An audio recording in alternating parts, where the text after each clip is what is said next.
আজ আমরা দেখবো আমাদের এই দাদা গার্লফ্রেন্ডের রাগ ভাঙানোর জন্য আমাদের কি টিপস দেয়। প্রথমত ভাই এই দাদাটাকে দেখলে আমার হেভি গালি মারতে ইচ্ছা করে, কারণ ওর ভিডিও দেখলে আমার ভেতর থেকে ন্যাচারালি গালি উৎপন্ন হয়। দেখো ভাই, তোমার যদি মনে হয় যে তোমার নিজের প্রিয় মানুষটা রাগ করে বসে আছে, তো তবে কিচ্ছু করবে না ভাই। রাগ ভাঙানোর জন্য সিম্পলি কোনো একটা লেডিস ওয়্যার একটা কোনো স্টোরের মধ্যে যাবে আর সুন্দর একটা টপ নেবে, ঠিক আছে? আর তারপর তাকে গিয়ে সারপ্রাইজ দেবে। যদি রাগ না ভাঙে, নাম ফিরে দেবে। দাদার মত অনুযায়ী তোমার প্রিয় মানুষটা যদি রাগ করে তাহলে তোমাকে কিছুই করতে হবে না, ডাইরেক্ট একটা লেডি স্টোরে যাবে, গিয়ে একটা সুন্দর দেখে টপ কিনবে, কিনে গার্লফ্রেন্ডের মুখ থোবড়ায় ছুঁড়ে মারবে, বলবে এনজয়। গার্লফ্রেন্ডের রাগ ভাঙতে বাধ্য।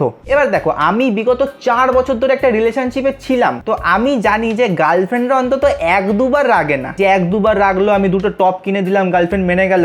হ্যাঁ, 4 বছর 48টা মাস 1440 দিন আমার গার্লফ্রেন্ড রাগ করতো, অ্যান্ড অফকোর্স একটা বিশেষ কারণে, বিনা কারণে।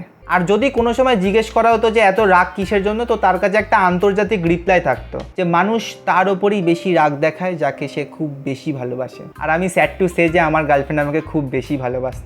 তো দাদার কথা অনুযায়ী যদি রাগ ভাঙানোর জন্য আমাকে গার্লফ্রেন্ডকে বারবার টপ কিনে দিতে হয়, তাহলে তো ভাই গার্লফ্রেন্ডের টপ পরেই আমাকে ভিক্ষা করতে হবে। এবার আমরা দেখবো আমাদের দাদা কি পারলো নিজের গার্লফ্রেন্ডের রাগ ভাঙাতে।